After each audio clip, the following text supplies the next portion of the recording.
I bought the Decathlon Tilt accessory for my Decathlon Compact Beach Umbrella.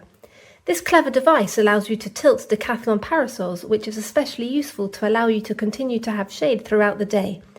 It is also compatible with the PAR-UV 125, 160 and Windstop models. The key requirement is that the parasol's pole must have a diameter of 25 mm. To install it, first secure the lower part of the parasol. Next, attach the tilt accessory to the parasol's clip.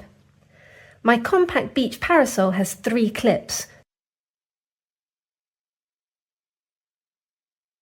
To avoid putting too much pressure on the tilt accessory, I recommend using the middle or top clip. I'll use the top one for now. Next, insert the top part of the parasol through the holes in the tilt accessory as shown.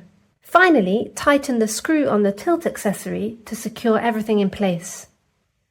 That's it, my parasol is now tilted. If you have any questions, please leave a comment below the video.